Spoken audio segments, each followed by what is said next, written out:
പ്രിയപ്പെട്ട സുഹൃത്തുക്കളെ, ഇന്ത്യയുടെ പ്രധാനമന്ത്രി ശ്രീമാൻ നരേന്ദ്രമോദി തമിഴ്നാട്ടിലെ കന്യാകുമാരിയിലുള്ള വിവേകാനന്ദ പാറയിൽ 45 മണിക്കൂർ ധ്യാനമിരുന്നത് വലിയ വാർത്തയാവുകയുണ്ടായല്ലോ. അദ്ദേഹം 45 മണിക്കൂർ ധ്യാനമിരുന്ന് വ്യാഴാഴ്ച 7:30 മണിക്ക് ധ്യാനമിരുന്ന് വെള്ളിയാഴ്ച തിരുവനന്തപുരത്ത് വന്നിട്ട് ഡൽഹിയിലേക്ക് മടങ്ങും. അതായത് വ്യാഴാഴ്ച 7:30 മണിക്ക് തുടങ്ങിയതാണ് ധ്യാനം എന്നാണ് മാധ്യമങ്ങൾ റിപ്പോർട്ട് ചെയ്തിട്ടുള്ളത്. കാവി വസ്ത്രം ഉടുത്ത് ചൂട് വെള്ളവും കുടിച്ച് പ്രത്യേക മുറിയില്ലാതെ ധ്യാനമണ്ഡപത്തിൽ നിലത്തിരുന്നാണ് അദ്ദേഹം ധ്യാനിച്ചത് എന്നാണ് മാധ്യമങ്ങൾ റിപ്പോർട്ട് ചെയ്തിട്ടുള്ളത്. ഞാനൊന്നുകൂടി വായിക്കാം. കാവി വസ്ത്രം ധരിച്ച് ചൂടുവെള്ളം മാത്രം കുടിച്ച് പ്രത്യേക മുറിയൊന്നുമില്ലാതെ ധ്യാനമണ്ഡപത്തിൽ നിലത്തിരുന്നു കൊണ്ടാണ് ഇന്ത്യയുടെ പ്രധാനമന്ത്രി 45 മണിക്കൂർ ധ്യാനിച്ചത്.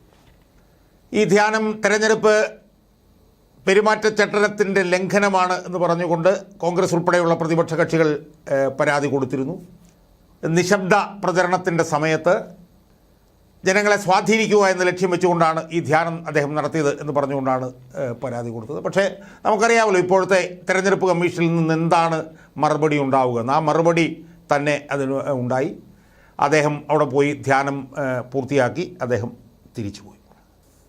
സുഹൃത്തുക്കളെ, നമുക്കറിയാം ലോക്സഭാ തെരഞ്ഞെടുപ്പിലെ അവസാനഘട്ട പോളിംഗ് നടക്കുന്നത് 1-ാം തീയതിയാണ്. ആ 1-ാം തീയതി ആ പോളിംഗ് നടക്കുന്നതിന് മുമ്പാണ് അദ്ദേഹത്തിൻ്റെ ധ്യാനം. ആ ധ്യാനം മാധ്യമങ്ങളൊക്കെ വലിയ വാർത്തയാക്കുകയും ചെയ്തു. സ്വാഭാവികമായും ആ ധ്യാനത്തിൻ്റെ ഉദ്ദേശ ലക്ഷ്യങ്ങൾ എന്തായിരുന്നു എന്നുള്ളത് വളരെ പ്രകടമാണല്ലോ. ഇനി വോട്ടെടുപ്പ് നടക്കാൻ പോകുന്ന ഇടങ്ങളിലെ ജനങ്ങളെ മതപരമായി സ്വാധീനിക്കുക എന്ന ഏക ലക്ഷ്യം മാത്രം വെച്ചുകൊണ്ടാണ് ഇന്ത്യയുടെ പ്രധാനമന്ത്രി നഗ്നമായി പെരുമാറ്റച്ചട്ട ലംഘനം നടത്തിക്കൊണ്ട് ഈ ധ്യാനം നടത്തിയതെന്നുള്ളത് നഴ്സറി പിള്ളേർക്ക് പോലും അറിയാം. പക്ഷേ നമ്മുടെ തെരഞ്ഞെടുപ്പ് കമ്മീഷന് അത് അറിയാൻ പറ്റില്ലല്ലോ. കാരണം മോദി നിയമിച്ച ഒരു തെരഞ്ഞെടുപ്പ് കമ്മീഷൻ, സുപ്രീം കോടതി പോലും ചീഫ് ജസ്റ്റിസ് ഉൾപ്പെടുന്ന 3-അംഗ സമിതി വേണം ഇത് തീരുമാനിക്കാനെന്നുള്ള 7-അംഗ ബെഞ്ചിൻ്റെ ചരിത്രപ്രധാനമായിട്ടുള്ള വിധി റദ്ദാക്കിക്കൊണ്ട് മോദി തൻ്റെ ചില തനിക്ക് താല്പര്യമുള്ളവരെ മാത്രം നിയമിച്ചുണ്ടാക്കിയ ഒരു തെരഞ്ഞെടുപ്പ് കമ്മീഷൻ ഈ തെരഞ്ഞെടുപ്പ് കാലത്ത് എങ്ങനെയാണ് പെരുമാറിയത് എന്നുള്ളത് നമുക്കറിയാം. അതിൻ്റെ വിശദാംശങ്ങളിലേക്ക് ഞാൻ പോകുന്നില്ല. അപ്പോൾ സ്വാഭാവികമായും ഈ ധ്യാനം തെരഞ്ഞെടുപ്പ് പെരുമാറ്റച്ചട്ട ലംഘനമാണെന്നുള്ള പരാതി തെരഞ്ഞെടുപ്പ് കമ്മീഷൻ ചവിട്ടുകൊട്ടയിലേക്ക് എറിയുകയുള്ളായിരുന്നു എന്നുള്ളത് നമുക്കറിയാം. അതുപോലെ തന്നെ തെരഞ്ഞെടുപ്പ് കമ്മീഷൻ ചവിട്ടുകൊട്ടയിലേക്ക് എറിഞ്ഞു. മോദി വന്ന് ധ്യാനവും കഴിഞ്ഞു. വലിയ മാധ്യമ ശ്രദ്ധ തിരിച്ച് കിട്ടി. ഈ ധ്യാനം കൊണ്ട് തെരഞ്ഞെടുപ്പിൽ അദ്ദേഹത്തിന് നേട്ടമുണ്ടാകുമോ എന്ന് ചോദിച്ചാൽ പരിഹാസമായിരിക്കും വോട്ടർമാരുടെ മറുപടി എന്നുള്ളത് വളരെ വ്യക്തമാണ്. മോദി ഈ പറഞ്ഞ പോലെ മതപരമായിട്ടുള്ള വിഷയങ്ങൾ മാത്രം തെരഞ്ഞെടുപ്പിൽ ഇൻജക്റ്റ് ചെയ്തുകൊണ്ട് ആണ് പ്രചരണം നടത്തിയതെന്നുള്ളത് നമുക്കെല്ലാവർക്കും അറിയാവുന്നതാണല്ലോ. പക്ഷേ ജനങ്ങളതിനെ എങ്ങനെയാണ് കണ്ടത് എന്നുള്ളത് നമ്മൾ കണ്ടതാണ്. നമുക്ക് ഏതാണ്ടൊരു ബോധ്യം ഉണ്ടായിട്ടുണ്ട്. ജനങ്ങൾ മതപരമായി മോദി ചെയ്യുന്ന കാര്യങ്ങളോടെല്ലാം വടക്കേ ഇന്ത്യയിലെ ജനങ്ങൾക്കൊക്കെ വലിയ പിന്തുണയും ബഹുമാനമൊക്കെയാണ്. രാമക്ഷേത്രം പണിതു, അതിനെക്കുറിച്ചിട്ടും ഒക്കെ വലിയ ബഹുമാനം ജനങ്ങൾക്കുണ്ട്. പക്ഷേ അതിനെ വോട്ടുമായി ബന്ധിപ്പിക്കരുതെന്നുള്ളതാണ് വടക്കേ ഇന്ത്യയിലെ ബഹുഭൂരിപക്ഷം ജനങ്ങളുടെയും മനസ്സിലിരിപ്പ് എന്നുള്ള നിലയിലുള്ള ഒരുപാട് സൂചനകൾ നമുക്ക് ലഭിക്കുകയുണ്ടായി. ഉത്തർപ്രദേശിലൊക്കെയുള്ള ഹിന്ദുക്കൾ തന്നെ വലിയൊരു ശതമാനം രാമക്ഷേത്രം നിർമ്മിച്ചതിന് മോദിയെ ബഹുമാനിക്കുന്നുണ്ട്, പിന്തുണയ്ക്കുന്നുണ്ട്. പക്ഷേ അതുകൊണ്ട് എങ്ങനെയാണ് വോട്ട് ചെയ്യാൻ കഴിയുക എന്നുള്ളതാണ് അവരെ സംബന്ധിച്ചിടത്തോളം അവരെടുത്തുള്ള നിലപാടെന്ന് സൂചിപ്പിക്കുന്ന ഒരുപാട് സൂചനകൾ വന്നു, ഒരുപാട് നിരീക്ഷണങ്ങൾ അതുമായി ബന്ധപ്പെട്ടു വന്നു.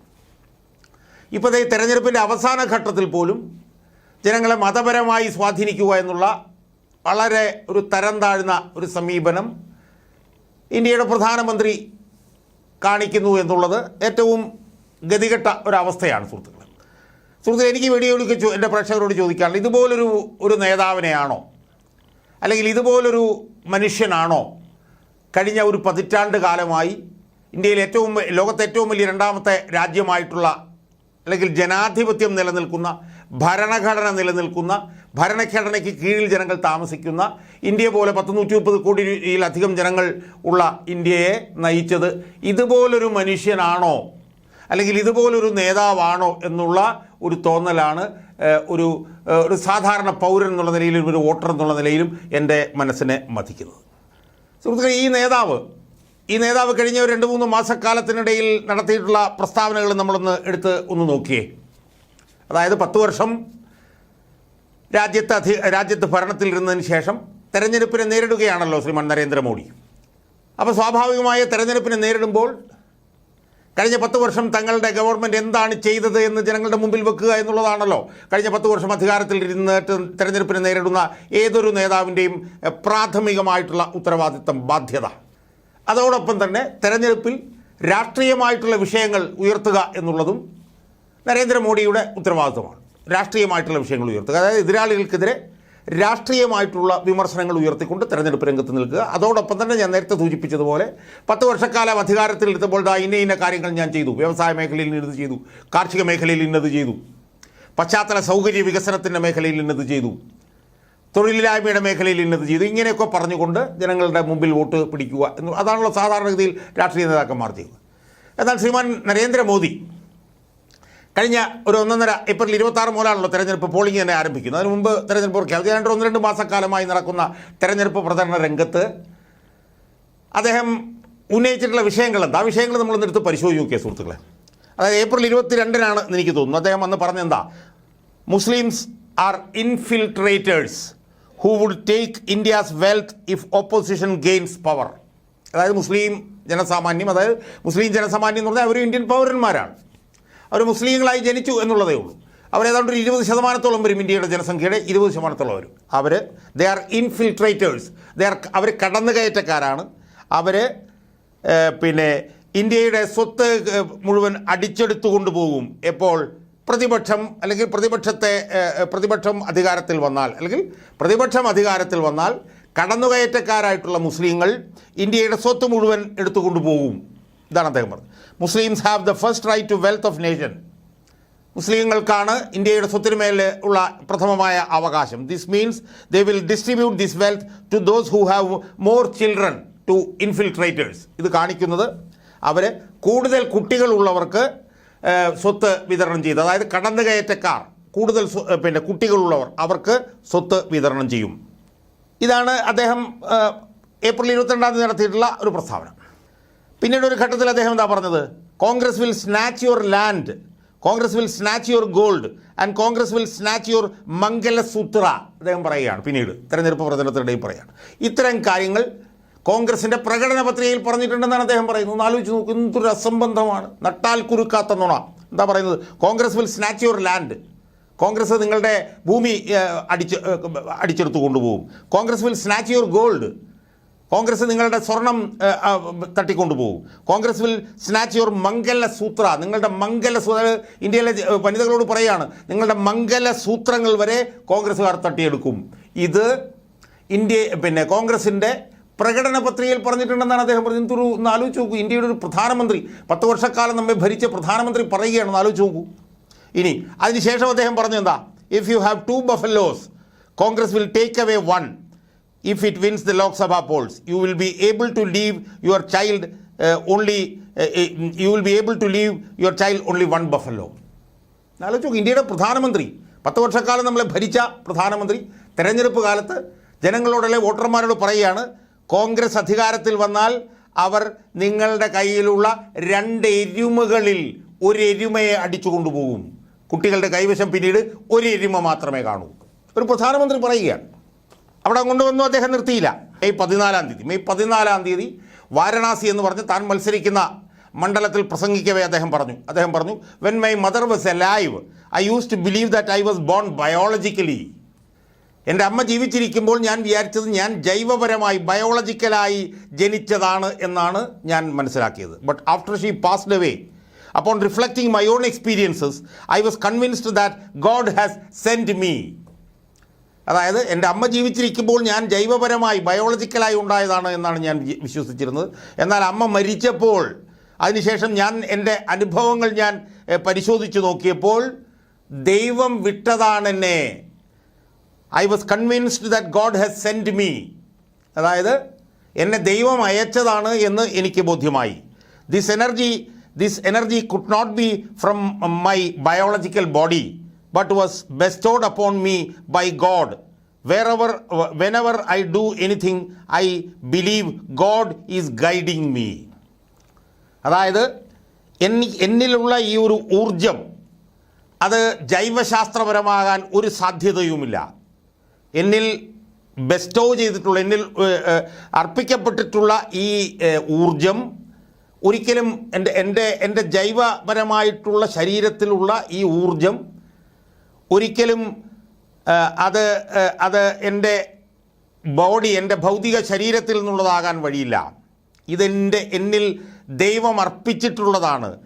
Whenever I do anything I believe God is guiding me. ഞാൻ എപ്പോൾ എന്തു ചെയ്തു കഴിഞ്ഞാലും ദൈവമാണ് എന്നെ നയിക്കുന്നത് എന്ന് എനിക്ക് തോന്നുന്നു. അദ്ദേഹം പറയുകയാണ്.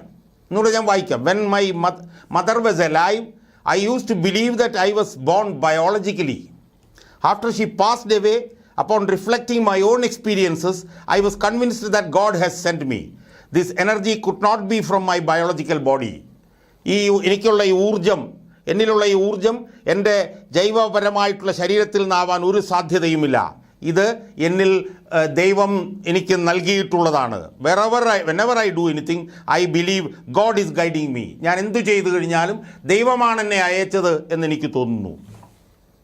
എന്നാലോചിച്ച് നോക്കൂ സുഹൃത്തുക്കളെ, ഒരു മനുഷ്യൻ ഭൗതികമായി ഈ ലോകത്ത് ജീവിക്കുന്ന, ജൈവശാസ്ത്രപരമായി മാതാപിതാക്കളിൽ ജനിച്ച ഒരു മനുഷ്യൻ പറയുകയാണ് അദ്ദേഹം ജനിച്ചത് ജൈവശാസ്ത്രപരമായല്ലെന്നും അദ്ദേഹത്തെ ദൈവം അയച്ചതാണെന്നും അദ്ദേഹത്തിലുള്ള ഊർജം അദ്ദേഹത്തിൻ്റെ ജൈവപരമായ ശരീരത്തിൽ ഉണ്ടാവാൻ ഒരു സാധ്യതയുമില്ലെന്നും ഇത് ദൈവം അർപ്പിച്ചതാണെന്നും താൻ എന്ത് ജോലി ചെയ്തു കഴിഞ്ഞാലും ദൈവമാണ് തന്നെ നയിക്കുന്നതെന്നും ആലോചിച്ച് നോക്കൂ നമ്മൾ. അത് പറയുന്നതാരാ? ഒരു സാധാരണ മനുഷ്യനല്ല അത് പറയുന്നത്. താൻ ജൈവശാസ്ത്രപരമായി ഉണ്ടായതാണെന്നും താൻ ജൈവശാസ്ത്രപരമായൊരു പ്രതിക്രിയയിലൂടെ തൻ്റെ മാതാപിതാക്കളിൽ നിന്ന് ജൈവശാസ്ത്രപരമായി ഉണ്ടായ ഭൗതിക ശരീരമുള്ളൊരു മനുഷ്യനാണ് താൻ എന്ന് പറയുന്നതൊരു സാധാരണ മനുഷ്യനല്ല. ഇന്ത്യയെ 10 വർഷം നയിച്ചുകൊണ്ടിരിക്കുന്ന ഒരു പ്രധാനമന്ത്രിയാണ് എന്ന് നമ്മൾ ഓർക്കണം. ഒരു പ്രധാനമന്ത്രി. അതിനെ പരിഹസിച്ചുകൊണ്ട് രാഹുൽ ഗാന്ധി പറഞ്ഞു, the prime minister says that he has not been ബയോളജിക്കലായിട്ട് താൻ ഉണ്ടായതല്ല, താൻ പരമാത്മാവിനാൽ സൃഷ്ടിക്കപ്പെട്ടതാണ് എന്നൊരു അദ്ദേഹം he's not biological but a messenger of Paramatma. താൻ പരമാത്മായുടെ ഒരു സന്ദേശവാഹകനാണെന്ന് പറയുന്നു. എന്നിട്ട് രാഹുൽ ഗാന്ധി പരിഹസിച്ചുകൊണ്ട് ചോദിച്ചു, you know why he cooked up the story. എന്താണ് ഈ കഥ അദ്ദേഹം മെനഞ്ഞെടുത്ത് എന്തിനാണെന്നറിയാം? But because when the ED will ask him about Adani after the elections, തെരഞ്ഞെടുപ്പിന് ശേഷം അദാനിയും മോദിയുമായിട്ടുള്ള ബന്ധം എന്താണെന്ന് എൻഫോഴ്സ്മെൻറ്റ് ഡയറക്ടറേറ്റ് മോദിയോട് ചോദിക്കുമ്പോൾ he will say that he doesn't know anything about it and he was asked to do so by the Paramatma. അതായത് ഇലക്ഷന് തെരഞ്ഞെടുപ്പിന് ശേഷം എൻഫോഴ്സ്മെൻറ്റ് ഡയറക്ടറേറ്റ് മോദിയോട് അദാനിയുമായിട്ടുള്ള ബന്ധം എന്താണ് എന്ന് ചോദിക്കുമ്പോൾ അദ്ദേഹം പറയും, എനിക്കറിയില്ല, എന്നെക്കൊണ്ട് ഇതെല്ലാം പരമാത്മാവാണ് ചെയ്യിപ്പിച്ചത് എന്ന് പറഞ്ഞുകൊണ്ട് രാഹുൽ ഗാന്ധി അദ്ദേഹത്തെ പരിഹസിച്ചത് നമ്മൾ കണ്ടു. അദ്ദേഹം അതുകൊണ്ടൊന്നും അവസാനിപ്പിച്ചില്ല. അദ്ദേഹം പിന്നീട് എന്താ പറയുക? മഹാത്മാഗാന്ധി എന്ന് പറഞ്ഞ മഹാമനുഷ്യൻ ഇന്ത്യയെ ബ്രിട്ടീഷുകാരുടെ നുഖത്തിൽ നിന്ന് ഇന്ത്യയെ ഈ പറഞ്ഞ പോലെ ലിബറേറ്റ് ചെയ്യുന്നതിൽ നിർണായക പങ്ക് വഹിച്ച മഹാത്മാഗാന്ധി എന്ന് പറഞ്ഞ മനുഷ്യനെ 1982 ശേഷം ഒരു സിനിമാ കഥ വന്നു കഴിഞ്ഞതിന് ശേഷമാണ് ജനങ്ങൾ അറിയാൻ തുടങ്ങിയത് എന്ന് ഞാനോ നിങ്ങളോ അല്ല പറയുന്നത്. ഇന്ത്യയെ 10 വർഷക്കാലം നയിച്ച ഇന്ത്യയുടെ പ്രധാനമന്ത്രി ശ്രീമാൻ നരേന്ദ്രമോദി പറയുകയാണ്. മറ്റാരുമല്ല, മഹാനായ ഇന്ത്യയുടെ മഹാത്മാവ് ആയിട്ടുള്ള മഹാത്മാഗാന്ധിയെ ഇന്ത്യയിലെ ജനങ്ങൾ അറിഞ്ഞത് 1982 ഒരു സിനിമ വന്നതിന് ശേഷമാണ്. അതെല്ലാം പറയുകയും ചെയ്യുകയും ചെയ്ത ഇന്ത്യയുടെ പ്രധാനമന്ത്രി ഇന്ത്യയുടെ 542 ലോക്സഭാ മണ്ഡലങ്ങളിലേക്കുള്ള 6 ഘട്ട പോളിംഗും കഴിഞ്ഞ് ഏതാണ്ട് 485 മണ്ഡലങ്ങളിലേക്കുള്ള തെരഞ്ഞെടുപ്പ് കഴിഞ്ഞ് 57 മണ്ഡലങ്ങളിൽ കൂടിയും തെരഞ്ഞെടുപ്പ് നടക്കാൻ ബാക്കിയുള്ളപ്പോൾ അദ്ദേഹം എന്തു ചെയ്യുന്നു? അദ്ദേഹം പോയി ധ്യാനിക്കുന്നു. എന്നാലോചിച്ച് നോക്ക്, അദ്ദേഹത്തിന് ധ്യാനിക്കാൻ ഇതുവരെ ഒന്നും സമയം കിട്ടിയില്ല. ധ്യാനിക്കുന്നു അദ്ദേഹം. തെരഞ്ഞെടുപ്പിന് മുമ്പ് അദ്ദേഹത്തിന് 10 വർഷം ഉണ്ടായിരുന്നു. അപ്പോഴൊക്കെ വിവേകാനന്ദ പാറയിൽ പോയി അദ്ദേഹത്തിന് 45-90 മണിക്കൂർ ധ്യാനം നടത്താമായിരുന്നു. ധ്യാനം അന്നൊന്നും നടത്തിയില്ല. അപ്പോൾ പിടിവിടുന്നു എന്ന് കണ്ടപ്പോൾ എങ്ങനെയെങ്കിലും കുറച്ച് സീറ്റുകളിൽ മതത്തിൻ്റെ അടിസ്ഥാനത്തിൽ കുറച്ച് വോട്ടുകൾ പോക്കറ്റിലാക്കാമോ എന്ന് നോക്കിക്കൊണ്ട് ഇന്ത്യയെ 10 വർഷം ഭരിച്ച ഇന്ത്യയുടെ പ്രധാനമന്ത്രി വിവേകാനന്ദ പാറയിൽ പോയി കാവ്യവസ്ത്രം ഉടുത്ത് ചൂടുവെള്ളം മാത്രം കുടിച്ച് പ്രത്യേക മുറിയൊന്നുമില്ലാതെ ധ്യാനമണ്ഡപത്തിൽ നിലത്ത് കഴിച്ചു കൂട്ടി 45 മണിക്കൂർ ധ്യാനം നിന്ന് ആലോചിച്ച് നോക്കൂ നിങ്ങൾ. ഇന്ത്യയെ 10 വർഷം ഭരിച്ച ഒരു പ്രധാനമന്ത്രിയാണ് ഇത് ചെയ്യുന്നത്. എന്തൊരു വലിയൊരു ഈ പറഞ്ഞ പോലെ ഒരു ഗിമ്മിക്കാണ്. അതുകൊണ്ടാണ് ഇത് മെഡിറ്റേഷൻ എന്നുള്ളതിന് പകരം മീഡിയ അറ്റൻഷൻ എന്ന് ആളുകൾ പരിഹസിച്ചത്. അതായത് നൂറുകണക്കിന് ക്യാമറകളുടെ സാന്നിധ്യത്തിൽ അദ്ദേഹം വിവേകാനന്ദ പാറയിൽ പോയി ധ്യാനിക്കുകയാണ്. നൂറുകണക്കിന് ക്യാമറകളുടെ സാന്നിധ്യത്തിൽ ആ മീഡിയ ഗ്ലെയറിൽ അദ്ദേഹം പോയി ധ്യാനിക്കുകയാണ്. എന്തിന്? ഇതാണ് ജനങ്ങൾ ചോദിക്കുന്നത്. ഏറ്റവും വലിയ തമാശ എന്താണെന്നറിയോ സുഹൃത്തുക്കളെ, അത് അദ്ദേഹത്തിൻ്റെ യൂട്യൂബിൽ എന്താണ് ചെയ്തിരിക്കുന്നതെന്ന് ഞാനൊന്ന് പരിശോധിച്ച് നോക്കി. അദ്ദേഹത്തിൻ്റെ നരേന്ദ്രമോദി എന്ന് പറഞ്ഞ യൂട്യൂബ് ഉണ്ടല്ലോ, അത് പരിശോധിച്ചപ്പോഴാണ് ഏറ്റവും ദയനീയമായിട്ടുള്ള കണക്കുകൾ എനിക്ക് കാണാൻ കഴിഞ്ഞത്. 4 കണക്കുകൾ ഞാൻ പറയാം.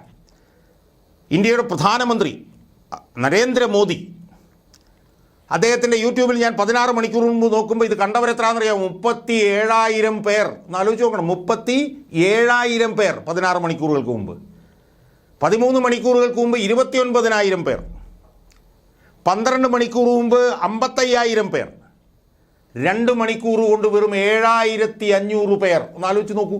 അപ്പോൾ ജനങ്ങൾ എങ്ങനെയാണ് ഇയാളുടെ ഈ നരേന്ദ്രമോദിയുടെ ധ്യാനത്തെ എങ്ങനെയാണ് കണക്കാക്കിയിരിക്കുന്നുള്ളതിൻ്റെ ഏറ്റവും വലിയ ബാരോമീറ്ററാണ്. ഏറ്റവും കൂടുതൽ ആളുകൾ വെറും 55,000 പേർ. ആലോചിച്ച് നോക്കണം നമ്മൾ. ഇന്ത്യയുടെ പ്രധാനമന്ത്രി 10 വർഷം ഭരിച്ച ആൾ. ധ്രുവ് റാട്ടിയുടെയും രാവിഷ് കുമാറിൻ്റെയും ഒക്കെ ഓരോ വീഡിയോകൾ മില്യണിൽ കൂടുതൽ ആളുകൾ കാണുമ്പോൾ, 10 ലക്ഷം 15 ലക്ഷം വീതം ആളുകൾ കാണുമ്പോൾ 10 വർഷം ഭരിച്ച ഇന്ത്യയുടെ പ്രധാനമന്ത്രി വിവേകാനന്ദ പാറയിൽ പോയൊരു ധ്യാനം നടത്തുമ്പോൾ അത് കാണുന്നത് 55,000-ഉം 37,000-ഉം 29,000-ഉം പേർ. എത്ര ദയനീയമാണ് അവസ്ഥ എന്ന് നമ്മൾ ആലോചിച്ച് നോക്കൂ സുഹൃത്തുക്കളെ. അതുകൊണ്ട് ഞാൻ കൂടുതൽ ദീർഘിപ്പിക്കുന്നില്ല. ഇത്രയൊരു തരം താഴ്ന്ന ഒരു നേതാവ് ആണല്ലോ നമ്മളെ ഈ കഴിഞ്ഞ 10 വർഷം ഭരിച്ചത് എന്നുള്ളതിലുള്ള ഒരു മനോവ്യഥ മാത്രമാണ് ഞാനിവിടെ പ്രകടിപ്പിക്കുന്നത്. നമുക്കറിയാം, ഇതിനു മുമ്പ് 10 വർഷക്കാലം ഭരിച്ചു ഡോക്ടർ മൻമോഹൻ സിംഗ്. അതിനു മുമ്പ് AB വാജ്പേയി ഉണ്ടായിരുന്നു. അതിനു മുമ്പ് IK ഗുജറാൾ ഉണ്ടായിരുന്നു. അതിനു മുമ്പ് ദേവഗൗഡ ഉണ്ടായിരുന്നു. അതിനു മുമ്പ് ഇന്ദിരാഗാന്ധിയും ജവഹർലാൽ നെഹ്റു, എത്രയോ പ്രഗത്ഭന്മാരായിട്ടുള്ള ഭരണാധികാരികൾ ഇന്ത്യയുടെ പ്രധാനമന്ത്രിമാരായി പതിറ്റാണ്ടുകളോളം. അവരാരെങ്കിലും ഇത്രയും തരം താഴ്ന്ന പ്രസ്താവനകൾ ഇറക്കി നമ്മൾ കേട്ടിട്ടുണ്ടോ സുഹൃത്തുക്കളെ? ഒന്നാലോചിച്ച് നോക്കൂ.